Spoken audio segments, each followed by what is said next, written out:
theme of the forum this year is Diversifying African Economies and Achieving Quality Growth. But obviously, we can't talk about diversifying economies and achieving quality growth without talking about talent. In fact, the most cited barrier to growth by African companies today is skills, lack of sufficient skills. While the enrollment in tertiary education actually has seen a great increase since 1999, in sub-Saharan Africa, it's still at 9% today. And according to surveys, companies and employers still complain that even those 9% that make it to higher education, when they do come to the job market, they're still not ready to meet the market demand. So what is the problem exactly? Is it do we have like an access to education crisis, or is it a quality crisis, or is it both? How do we even start tackling these issues? These are some of the questions we're trying to answer today, and I'm really excited to have a very diverse panel to help us tackle some of these questions. Here to my right, I have Devang Vussonji, who's the partner and the head of the Education to Employment practice at Dalberg. To his right, Dr. Charles Yeboah, who's the director and founder of International Community School in Ghana. To his right, we have Kemi-Morris from Nigeria, CEO of the Oladiran Olusegun Adebutu Foundation. I practiced. To the right, we have our very own Sabah. She's the Associate Director of MBA Admissions at Stanford Graduate School of Business and the mastermind behind the MBA Africa Fellowship. And last but not least, we have Charles Sekwalor, who's CEO and co-founder of Movemeback.com. So before we start kind of delving into solutions to the questions I just introduced to you, let me start with you, Devang. You've been working for so many years on issues of unemployment in education in Africa. From what you see in your perspective, can you give us a diagnostic of what the issue is? What's the deal with this gap from education to employment in Africa? Sure. Thanks, Jihad. And good morning, everyone. So to give you a little bit of background of what I do, so I'm based in Dar es Salaam, Tanzania. Before this, I was based in Johannesburg.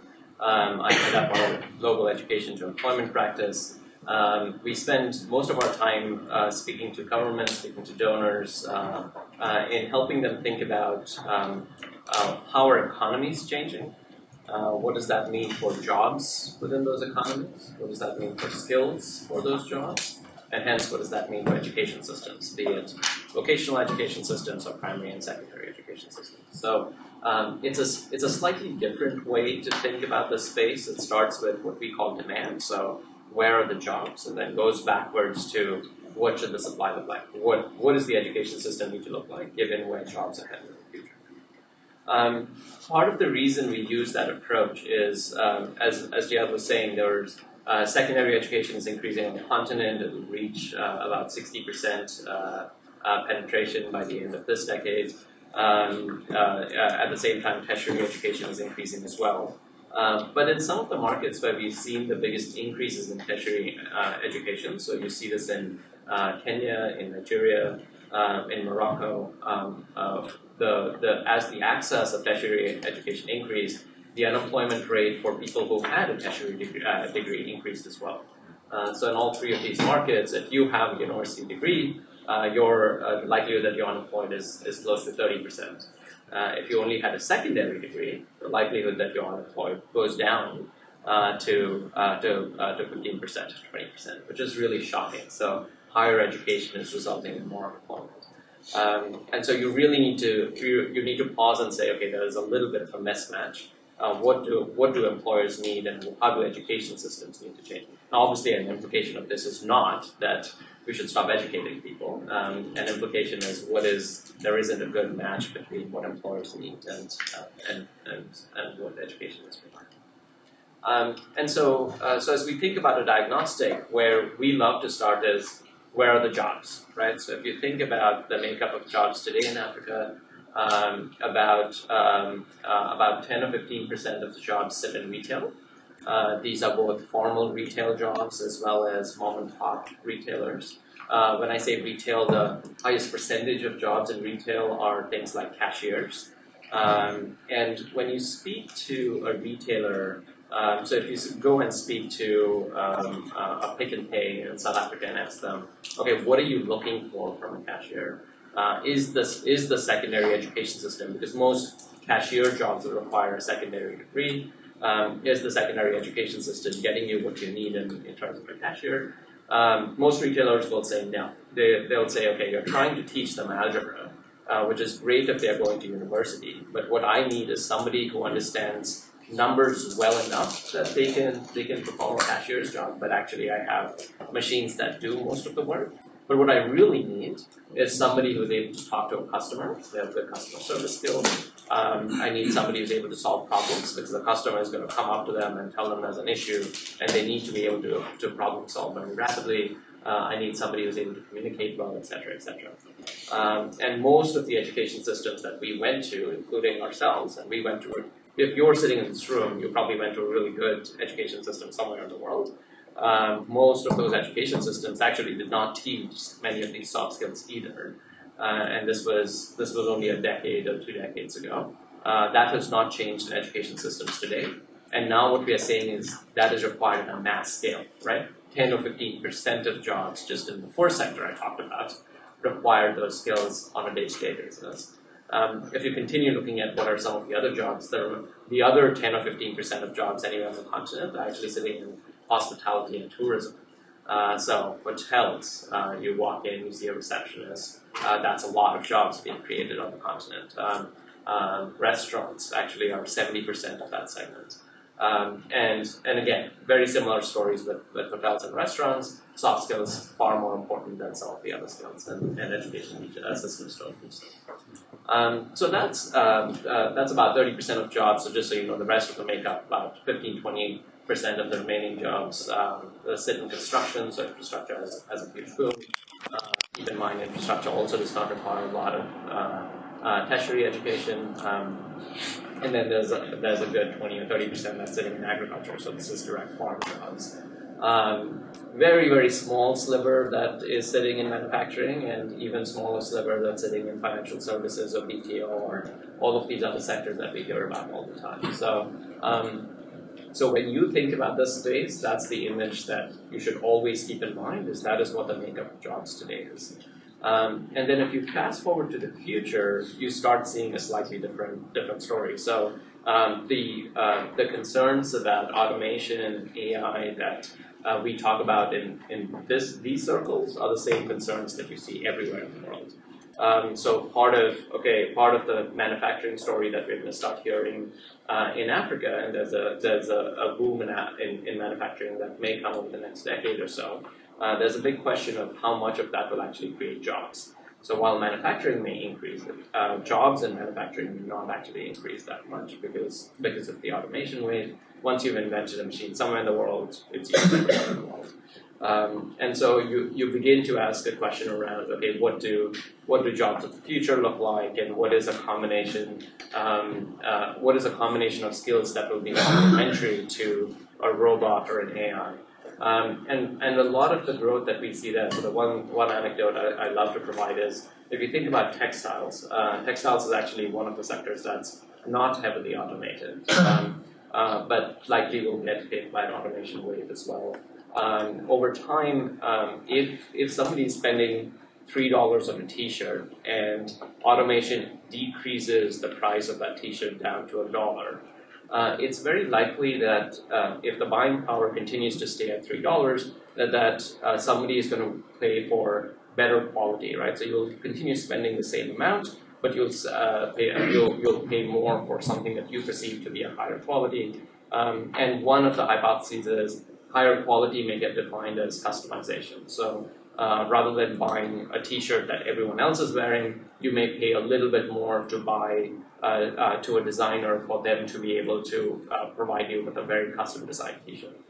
So as the price of manufacturing goes down, one of our hypotheses is the amount of customization will go up, which means that in that particular sector, the number of factory workers went down, but the number of designers may go up.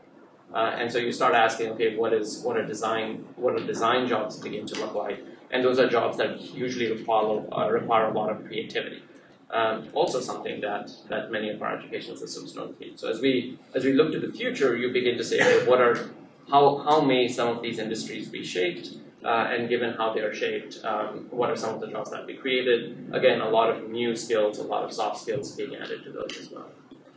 So that's kind of the overarching kind of here's what's going on with demand, here's what's going on with jobs, and then if you buy that entire story or if you continue building on that entire story, then there are two very quick questions that you asked that I defined earlier. One is what is the types of skills, and as I was saying, more soft skills than some of these technical skills. How do you work alongside information as opposed to absorb a lot of information, and hence what our education systems look like, and how do you actually teach many of those skills, which hopefully we'll hear from the panel today. But as you think about those education systems, as you think about some of these skills and some of these soft skills, these are very hands-on, practical kind of skills. So being in a classroom from 9 to 5 and either just watching a video or doing iterative homework is not necessarily going to get there. We're going to have to think about completely different pedagogical systems for us to be able to get there. And there are some good experiments taking place throughout the world. So let me pause there,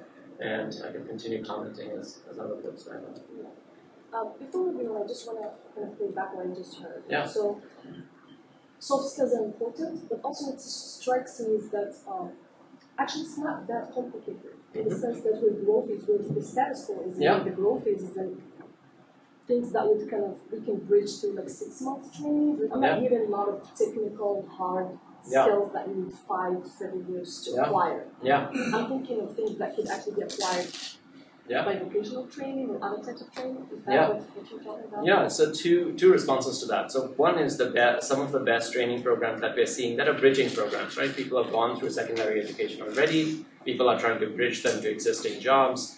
Trying to provide very, very quick work readiness training to get there. Most of those training programs are anything between 6 to 12 weeks long, so up to 3 months long. And then the second response to that is, think about some of the issues we're talking about, right? So collaboration skills are really important. You don't need to wait for somebody to turn 18 to teach them collaboration skills, right? You could start this at kindergarten. And so there's a little bit of that second question around how do we start teaching those skills much earlier. Thank you. Okay, so now we're going to turn to kind of the solutions, the boots on the ground. I'm going to start with you, Dr. Yeboah. Just give me like a 1 to 2 minute pitch. What's the problem you've seen in Ghana, and how are you tackling it through your initiative? Okay, well, thank you very much. So we are in a private space as far as education is concerned, and I had moved back, with my family and realized that finding a school for our daughter was a big problem.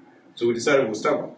Now, if you look at Ghana today, so you have proliferation of private universities. Initially, it was the private business schools because the government stopped building business schools many years ago, and private schools stepped in. But the challenge we have is that education in most African countries is just rote learning. In Ghana, we call it chew, pour, and forget.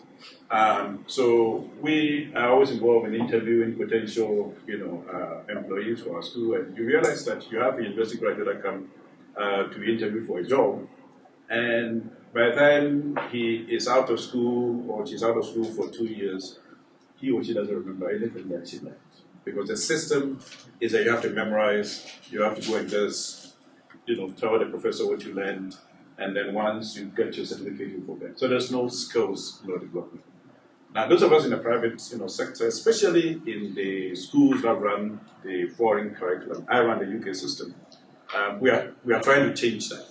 And the way you do that is that you make sure that your learning systems are interactive, is child-centered and friendly.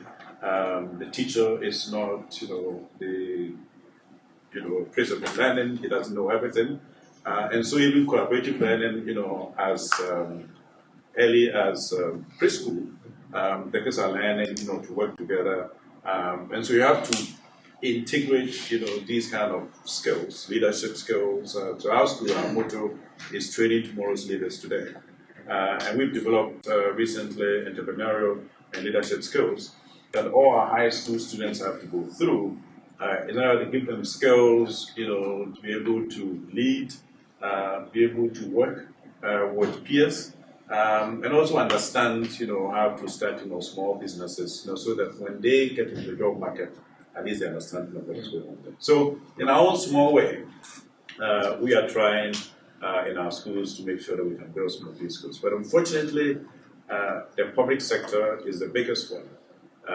And right now in Ghana, it's terrible because less than 7% of students that go to the public basic schools end up in university. They just can't continue.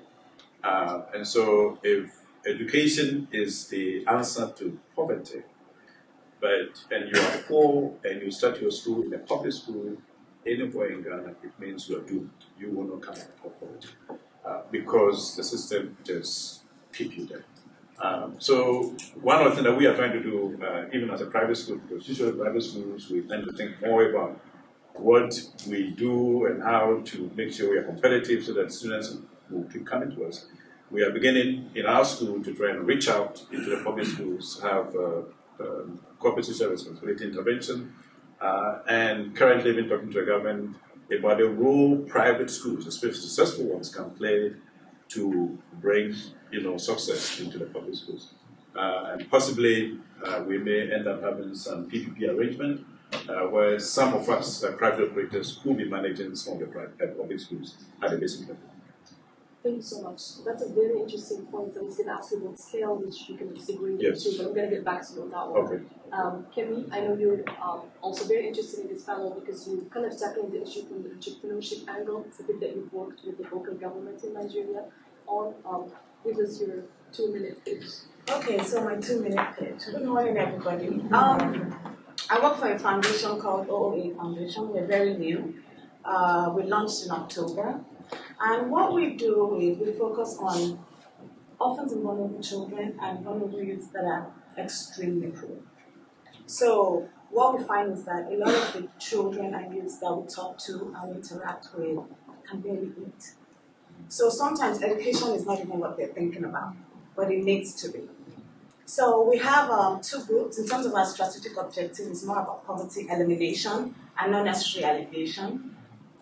Everybody knows Nigeria, huge numbers of youth, and it's almost like a ticking time bomb for us. So what we've done is we've broken our intervention into impact investment childhood intervention. So we actually work with orphans and vulnerable children between the ages of 4 to 10. And then the second group is we work with the youth between age 15 to 35.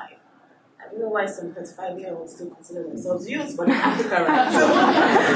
So we have them. So in terms of solution, for the orphans and vulnerable children that we work with, we kind of have a 2-pronged solution to their education and bringing them out of the poverty group. And what it means is that we have scope group. We go into the communities, into the villages, and we think, we're just going to go there and give them educational support, give them books and exercise books and tennis shoes, etc. And we find that some of these children are HIV positive. They are the head of household to a family of 7.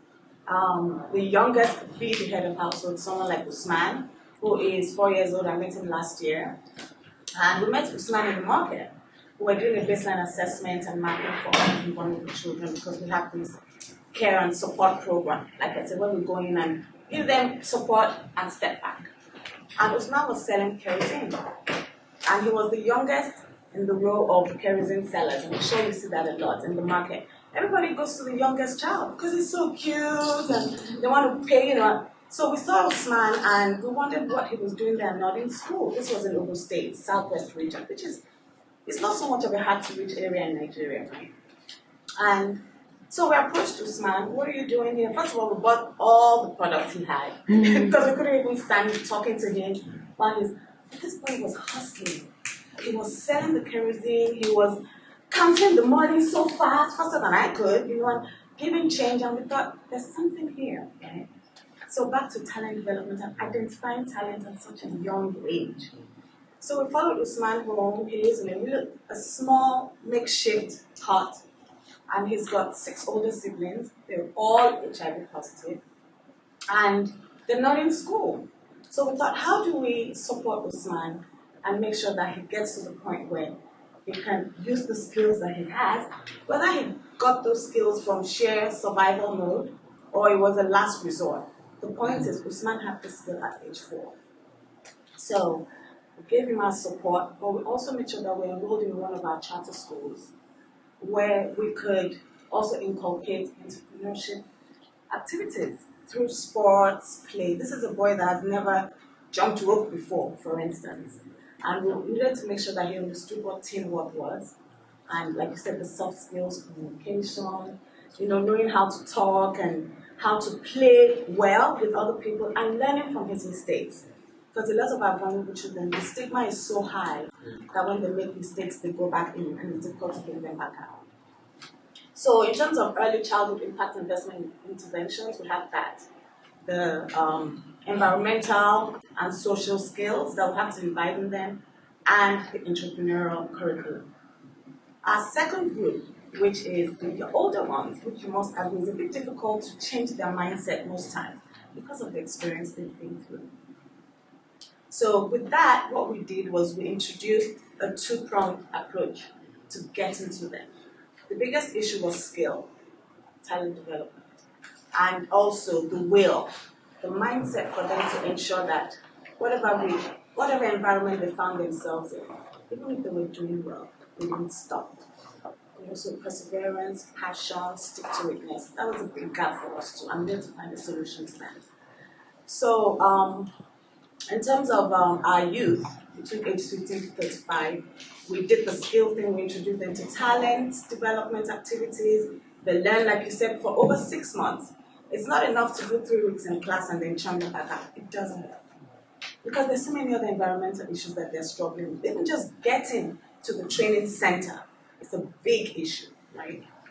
So we began to teach talent development, but the constraint there, which is back to what Charles was saying, was education. Not just education, but quality education. In the foundation, I have potential young people who want to come and get a job with us, and this young man or woman has gotten a degree, a bachelor's in software engineering.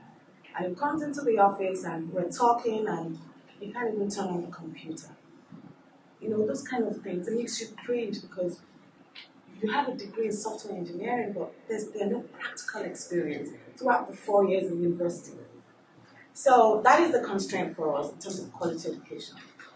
But what we've done is we've developed this social mobility enterprises campaign that we're doing now, which is basically you come in into the program and we train you for whatever skill that you're very good at or you have an interest in or what's available in that host community. So we find that you're learning, we're training you, but we're paying you from day one. And we found that has worked for us. Where you come in as a trainee or a participant to our program and you get paid immediately. And we found that they stay. So you get paid and you're learning. And then, of course, then there's the mindset. So we're struggling with that as well, where they're learning, but they don't want to stay because somebody else has offered them something else. So the whole issue is about changing their mindset. And the constraint with that is, of course, the security, the job security. So I want to tell you a story about a guy called Zega. We met Zega in the church. Zega was living a really hard life. He slept on the floor of the church. During the day, he would carry cement on his head. Most Africans here know what that means. You work in the construction site. You carry cement on your head for 8 hours minimum, and you get paid $1 a day. And so we met Zega and we introduced him to the program. And Zega was exceptional. He was on time all the time. He studied hard. And he was very innovative. So he gave Zega some seed money and he began to buy cleaning materials. And he started cleaning the church that we found him sleeping on the floor. After a while, Zega grew and he began to clean homes of the church members. So we were really excited about that program. We had success stories to tell. Zega started going to school, to night school. Zega got a degree. So Zega now had a small business with about 30 clients and about 3 part-time employees that he would send out to these church members' homes to clean. So So Zega was in, like Zega had street cred, like Elaine was saying. Zega had some money, so he could move up. He could actually rent an apartment for the first time in his life, right? When Zega graduated university, Zega pulled out of the program and went to secure a job as a security guard at one of the oil companies. We were devastated because this was our success story. He was the ambassador that our program was working. Why did Zega pull out? He needed job security. So we had to go back and flip our strategy around to understand that we needed to do some kind of social mobility enterprise that would bring in these youths, these vulnerable, very vulnerable youths, and build their skills to the point where they're learning, they're earning while they're learning, but at the same time there was security for them. Okay? Yeah, there was security for them, so they knew that there was a path. They could see the path as they were going through it. It wasn't something that was in the future that they couldn't see. Excellent. Thank you so much for that. I'm going to get back to you for the challenges, but one thing that you bring up that's interesting is that in a lot of these development interventions, you go to the field and you're like, well, these people have nothing else to do, so let's try these things, trial and error. But what we don't realize is that there's a high opportunity cost for everything that you try. Actually, just recently, I read in Kibera, like the biggest in Africa. Now, if you want to go and pitch your idea as a foundation NGO, you actually have to pay people to come sit and listen to you. So I agree with you, is that now you actually have people have an opportunity cost for trying all these kind of things. And even if you think that that's the solution to them, it's actually you have to prove it. So thank you for that. I'll get back to you. So now we have people who you can doing a lot of things on the continent. I mentioned earlier that like 9% of people actually in sub-Saharan Africa don't get tertiary education. In fact, universities in Africa are like 50% more crowded than universities overall in average in the world. So universities like Stanford and other universities around the world are one other outlet. So if you can't get educated in Africa, maybe you can go and get educated abroad. So tell us about what Stanford is doing, specifically with the fellowship program. Sure. Hi, everyone. My name is Sabah. Thank you all for coming, and thanks for sharing your amazing stories. I feel incredibly humbled. We operate on the completely opposite side of the pipeline. So sticking with the theme of opportunity cost, an MBA from the GSB is about $250,000 for a 2-year program. Per capita GDP in Zimbabwe is about $500 a year. Per capita GDP in the US is $50,000 a year. So it's the equivalent, if any of you are American, of paying $2 million for a postgraduate degree. So that's completely outside the realm of feasibility and what's realistic for a lot of people, including Americans. But I think that gets really exponentially more impacted as you go into the so-called bottom of the pyramid. So I think, yes, debating the merits of the content of education and the pedagogy is an extremely important part of what's broken about the education system at a macro level. But I think what's equally as broken, and if not even more important to solve, is the access issue. So yes, we need to deliver a better product, but we also need to make whatever product is available accessible. So when I joined the GSB, launched our expansion, I'm the head of our global recruiting, and launched our expansion into emerging markets starting with Africa. And you can ask, why Africa? I think a lot of that is related to probably dynamics you're all really familiar with. Youth bulge, massive amount of rapid economic growth. So we look at it not as, of course, it's really important that we're investing in individuals themselves, but we also look at it as really important to have voices from that market and that economy represented in the global economy and represented in terms of the peer-to-peer learning that happens in a place like the GSB. So how do you make access happen? We did a lot of research to try and figure out what are the key levers that might make somebody actually dream of coming to Stanford and being educated in the MBA program. So basically, what it boiled down to was being able to afford the program. So we created this scholarship program which is 8 full tuition scholarships for citizens of African countries who agree to return to the continent for 2 years within 2 years of graduating. So we all know brain drain is a huge issue. So taking talent out of the continent is actually a big contributor to some of these employment pipeline issues where even African talent is not going back to contribute that talent to African employers. So we have this return requirement as part of our fellowship program. So what happened? Basically, we went from having around 100 applicants from Africa every year to creating a fellowship program where the application was in 2 stages. So there's a pre-application, which is completely free.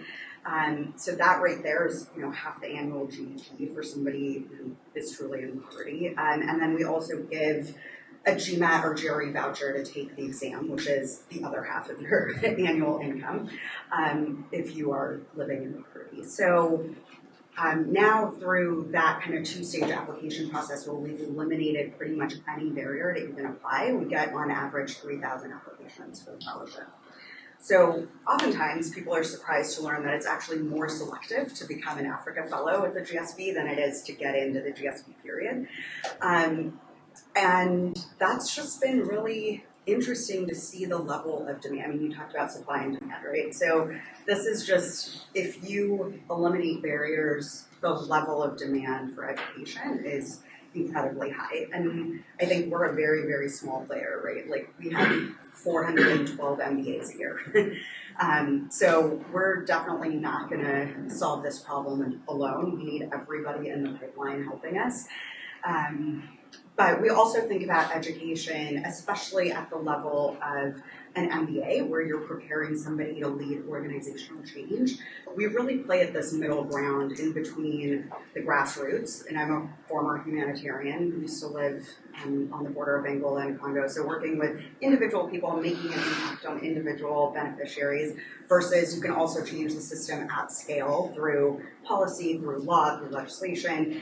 But I think that missing middle is so important. So something like an MBA, even if we're only educating 8 Africans, you go on to lead the organizations that are creating jobs, that are creating impact.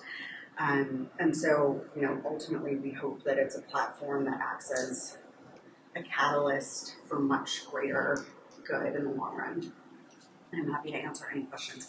Africa Fellowship application is now open. If you or anyone you know is interested, come see me. Thank you so much. Yeah.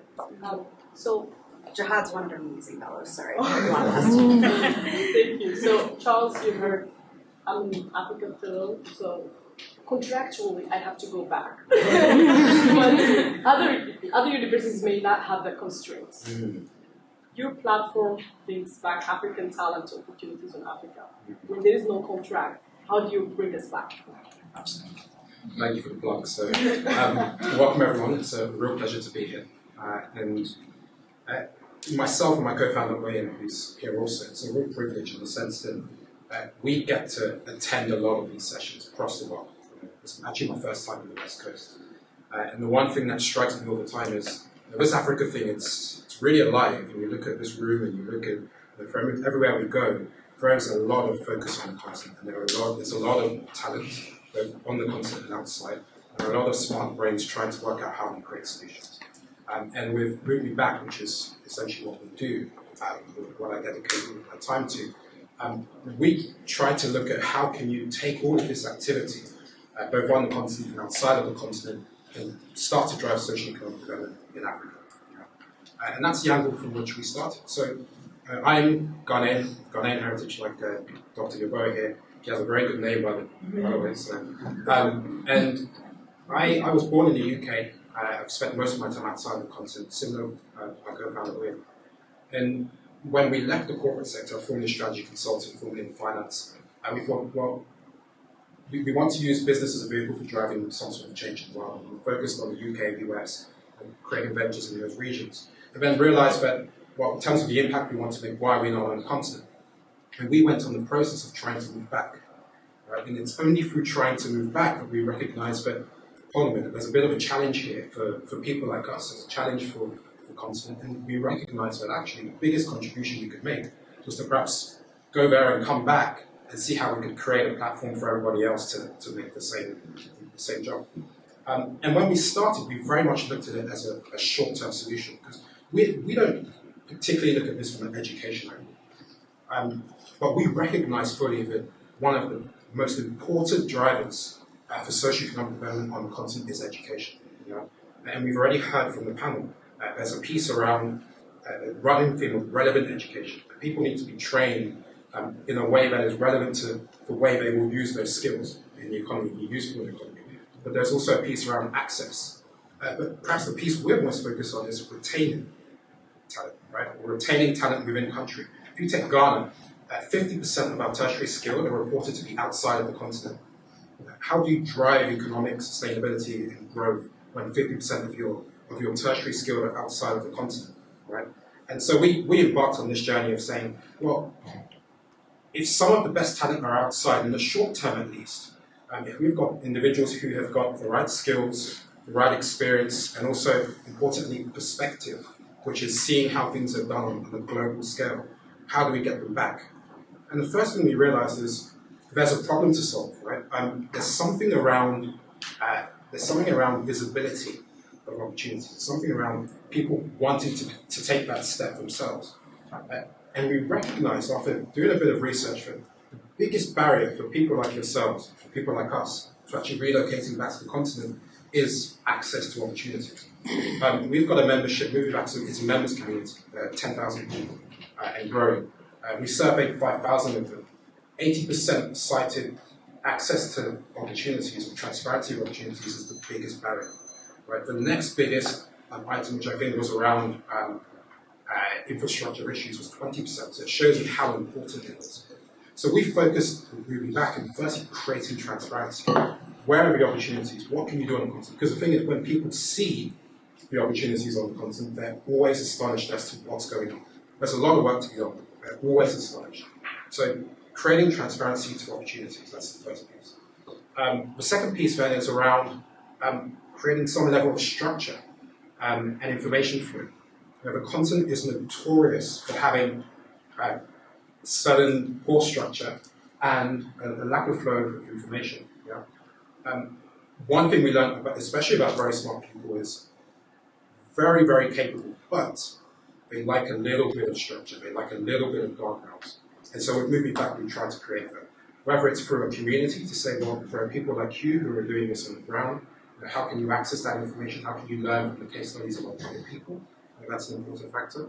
Or whether it's just creating a flow of information through the opportunities that we share, or even access to relevant people and organizations. There's something around structure. Thirdly, there's perception. And this is not only for people who want to go back, but people who are thinking of doing business with Africa, people who are thinking of investing in Africa. There's a story which needs to be told. A story which I would say is perhaps represented in this room and in other rooms.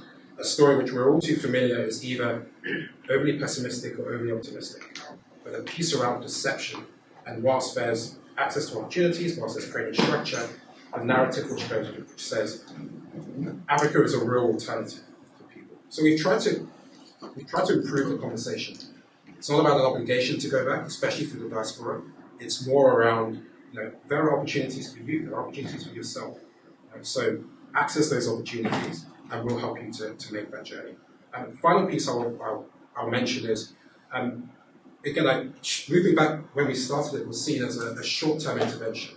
If we have the talent that exists outside of the continent that we can deploy in the continent to drive certain growth, let's do that. But over time, and much to our pleasure, we've seen the community grow, and actually 40% of our members are actually on the continent. And there's a piece here around, even when you're there, there's an issue around transparency. And we're trying to help create that transparency wherever you are in the world. And then also the flows between, let's say if you're outside of the continent, you may have certain perspective, you may have certain skills, but do you have the relevant context to operate on the ground? If you're on the ground, you have the relevant context, but do you have the exposure and international sort of perspective that someone outside has? So why are we not linking these two parties together? Why are we not making better use for different groups and creating those information flows. And so collaboration and connectivity between people across the globe, whether they're African, whether they're diaspora, whether they're non-African, is really what we're trying to do. Thank you so much, Charles. I'm a big fan of Movemeback, by the way, I have an account, movemeback.com.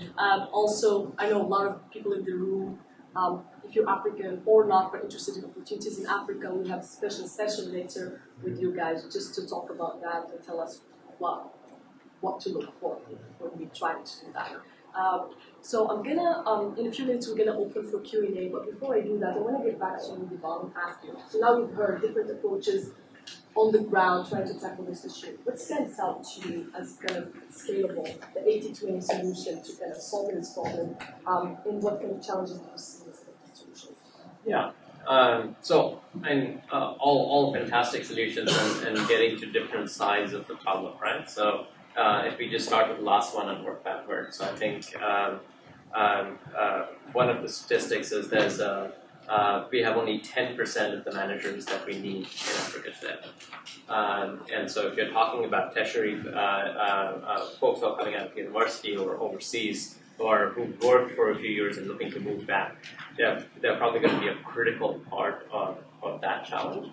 And actually, when we speak to very large companies in Africa, so we are doing a huge program in Rwanda right now in hospitality and tourism, and the number one reason they cited for a barrier to growth was the fact that they couldn't find managers, because even though it's only 10% of the population that they need, without managers, it's impossible for them to add additional hotels. So, and that's just one sector. So I think really important from that perspective.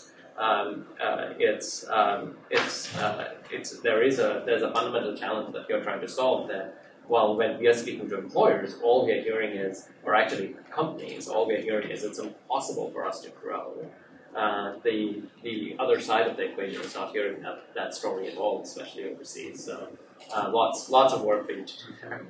I think the Stanford solution is fantastic, and it's Jihad and I have been talking about what she's going to be experimenting with through the end of this year. But if there was one thing that we learned about in 2016 was the fact that inclusive growth was not where it should be.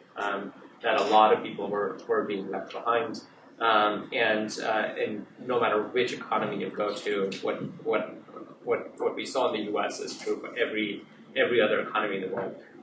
You'll find that if you grew up in a large city anywhere in the world, it'll be easier for you to relate to other people from large cities anywhere else in the world than from people in rural areas in your own country.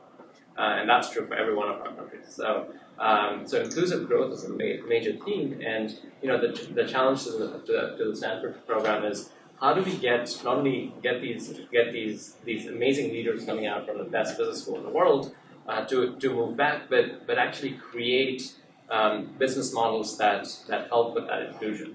And I think pushing in that direction is really helpful. That this shouldn't become an elite program. It has the full potential to actually become a program that you're training 8 people, but actually they're going on to create millions of jobs. And if there's one thing that's missing, it's just lack of imagination with business models in Africa, and I think you have a fantastic ability to actually address that. And then the 2 other programs we heard, but I think in terms of entrepreneurship, and it's only 15 or 20% of the jobs that people, all the livelihood opportunities that people will have in Africa will be through formal opportunities. That's true for the developed world as well. So I heard a statistic the other day, which I was not able to confirm, but maybe somebody in this room can. But this person said by 2030, 50% of the jobs in the U.S. will either be self-employment or, but not tied to a formal job. That number is already at 80% in Africa. What it's telling me is that number is not going to change in Africa. That 80% number may remain the same. And so there are 2 challenges there. Firstly, for that 80%, you're going to have to figure out both here as well as overseas, as well as in Africa. You're going to have to figure out what are the skills that they need for them to be able to run their own businesses or earn livelihoods. But then the second part that we're seeing is even the ones who have formal jobs, entrepreneurial skills are skills that we also don't teach in many of our school environments. And so it is a skill set that's extremely valuable. How do we make sure that everyone has that skill? It's not, entrepreneurial skills are not just for people who are going to go on to found businesses. Everyone needs that in one way or the other. And then the first solution that we heard about, just from a pedagogical perspective, there are so many challenges in terms of, you talked about teachers not having many of these skills. There's a shortage of 400,000 teachers in Africa. There's an even bigger shortage of teachers who have the right skills to be able to teach those classrooms well. And so some of the biggest pushes that we are seeing in the education sector in Africa today is how do we help with teacher training? There's this false debate that people get into every once in a while of private versus public education, and our perspective on this is there's just such a huge underinvestment in education and insufficient ideas within the space that you actually want everyone to go full steam ahead and get as many ideas as possible. And the piece that you talked about, PPP, is absolutely fantastic because everyone sees the private sector in the education sector in Africa as a sector that can do a lot of innovation. So when we talk about better pedagogical systems to teach soft skills and so forth, those systems don't exist today, right? There are pilots everywhere in the world that are trying to figure out how do you teach many of these soft skills, how do you improve teacher training. But actually there isn't a good formula that somebody can just scale up today.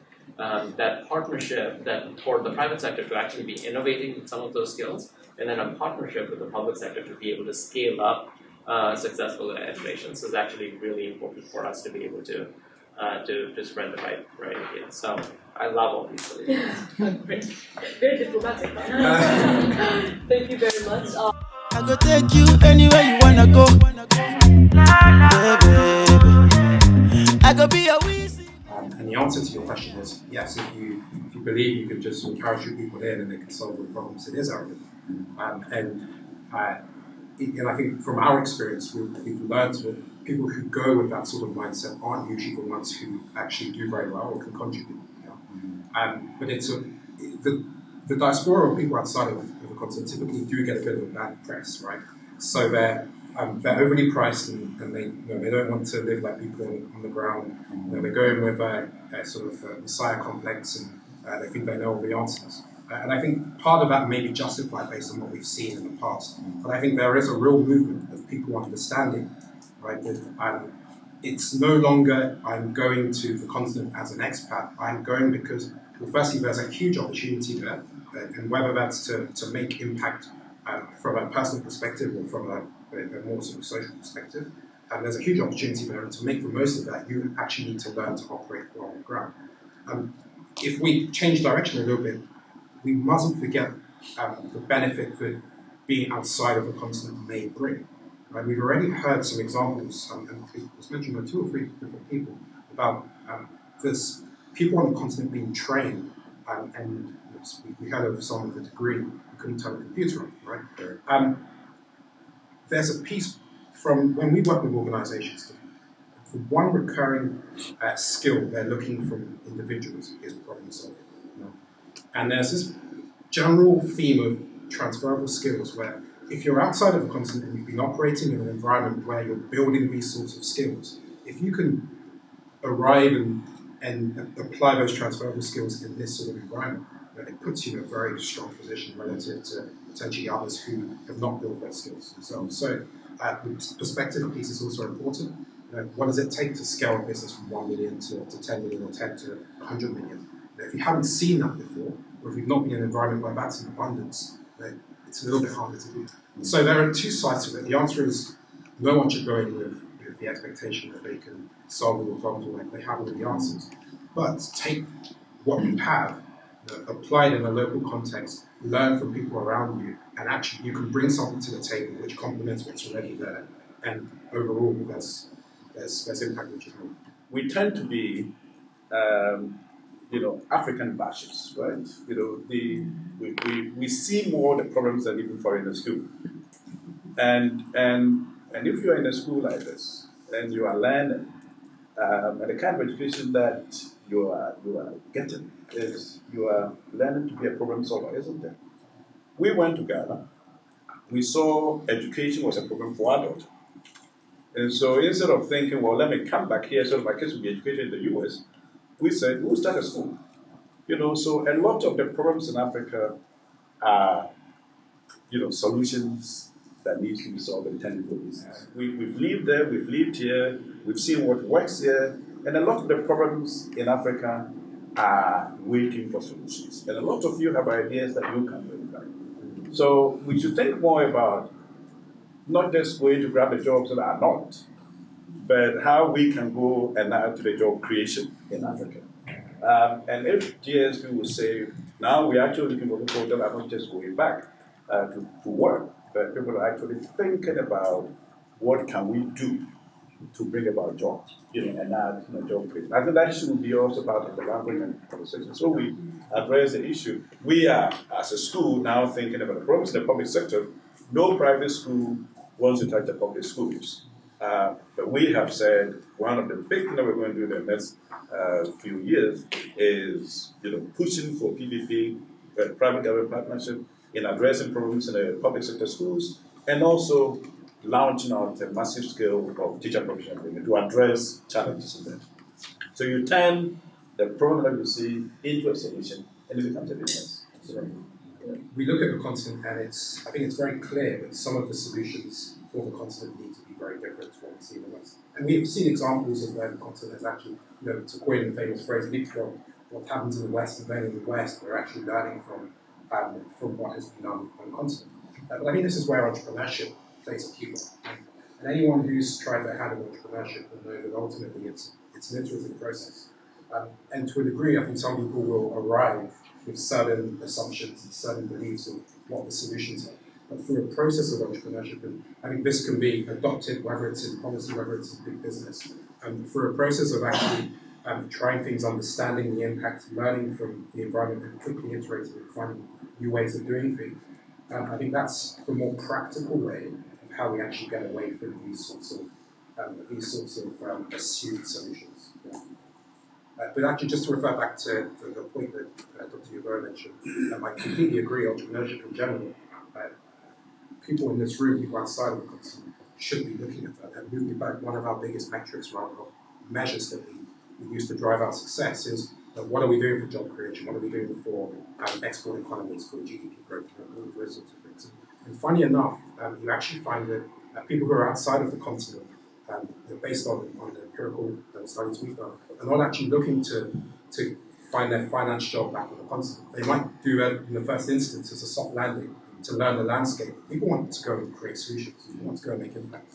And it's remarkable actually the amount of energy and interest there is behind creating new solutions for the continent.